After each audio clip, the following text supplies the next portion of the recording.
So, welcome back to another My Design class video. In this tutorial, what I thought I'd do is break down how you can actually customize your workspaces in Adobe Photoshop.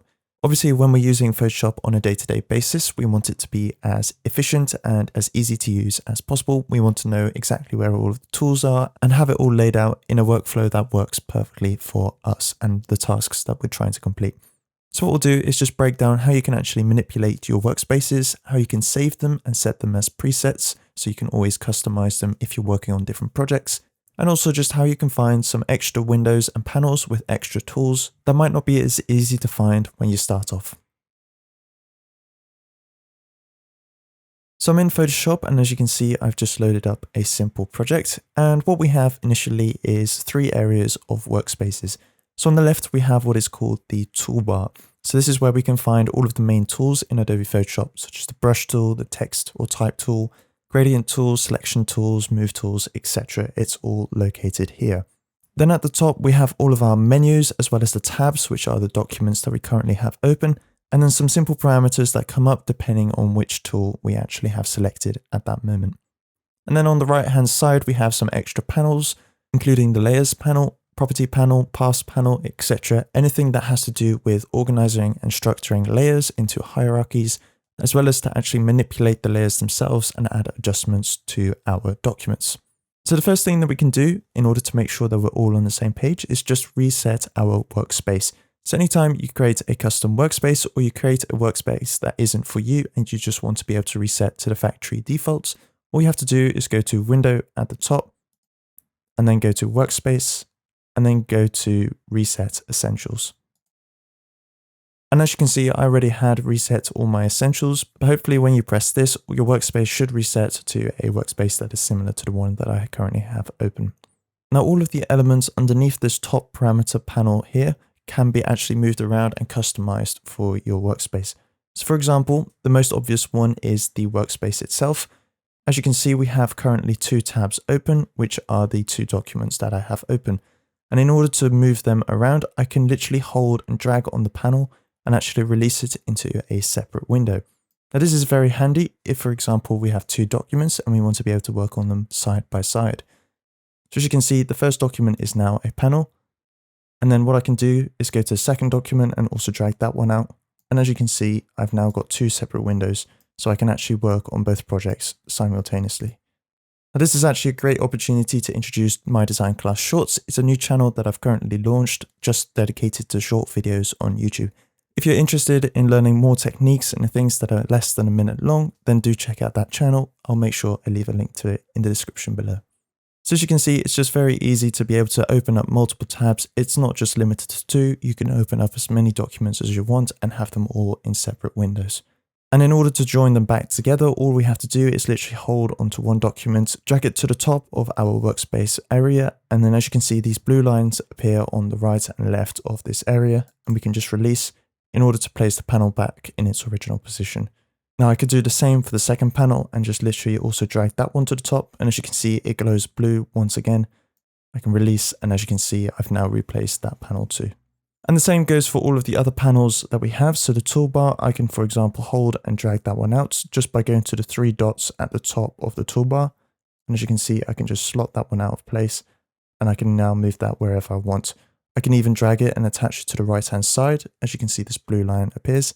Now, as you can see, I've got all of my tools on the right-hand side. The same applies for all of the panels on the right-hand side. I can drag the color panel out. Perhaps I want to be able to see that over the top of my image. So I can actually pick colors from my image and actually see them more clearly in this panel. I can also just attach that one to the left. As you can see, it's very easy to customize. And this applies to all of the panels on the right. So I can actually drag all of them out, drag out the layers panel too. You can even connect the panels whilst they're separate windows. For example, I can join the layers panel to the properties panel. And as you can see, it doesn't actually have to be attached to the rest of our software. And then once again, I can literally drag those two and drag them right into the color option here. Now, if, for example, I wanted the layers panel to be separate to the colors panel, I can literally hold and drag that and go to the bottom where there's the small blue line that appears, and I can release it here. And as you can see, I can now extend that in order to bring up the layers panel on the left-hand side. So as you can see, it's just very easy to be able to move around all of the workspaces in Adobe Photoshop. Perhaps you want to prioritize different panels, or you might even want to close separate panels. So for example, if I don't want to have the libraries panel here, what I can do is left click on the option and then press on close. And as you can see, that will close that panel and it will remove it from my workspace. Now, if at some point you want to be able to actually bring that libraries panel back, or in fact any other panel in Photoshop, there are a whole load of panels that you can add, by the way, that you don't automatically get when you reset it to the Essentials workspace. So in order to do that, what we can do is go to Window. And then as you can see, all of these options are different tools that you can add to your workspaces in Photoshop to be able to work more clearly. So for example, one of the options is the libraries. So I can just literally press on that. And as you can see, it will reintroduce that panel. But for example, I could also introduce the character panel, which allows us to customize text more clearly. And as you can see, we get a whole load of extra parameters that we wouldn't get if we were on the type tool. I'll just go to the type tool by pressing T on my keyboard. So as you can see, you could normally adjust the parameters at the top here, but as you can see, we have a whole load of extra options on the right here. So this is just a great way to be able to open more options in Photoshop. And as you can see, when I go to Window, there are actually a whole load of options that we don't normally consider. Now, if, for example, this was the workspace that I wanted to use, it doesn't really look that clear to me, but if this is the workspace that you did want to have and you want to be able to use it on a more regular basis, what you can do is save it as a preset. So in order to do that, is go to Window, Workspace, and then go to New Workspace. And then from here, what you can do is actually give a name for your workspace. So for example, I could save this as tutorial, just so I know this is the workspace I created during the tutorial.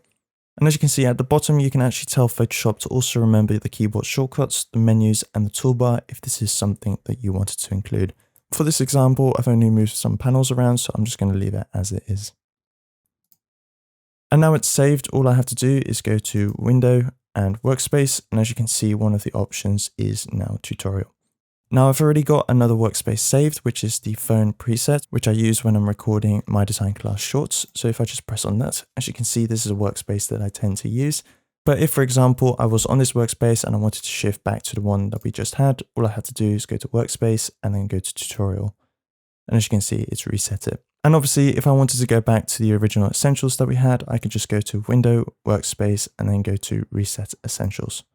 Now, one other quick thing you can do if you want to be able to change the look of your workspace, what you can do is press F on your keyboard. And as you can see, it changes the view of your workspace. So in this version, it minimalizes it a bit. So if you want to be able to focus on just the work purely, then as you can see, it's made it slightly easier to use.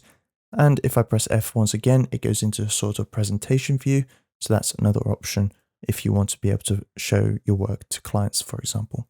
So those were the fundamentals of how you can actually customize your workspace in Adobe Photoshop.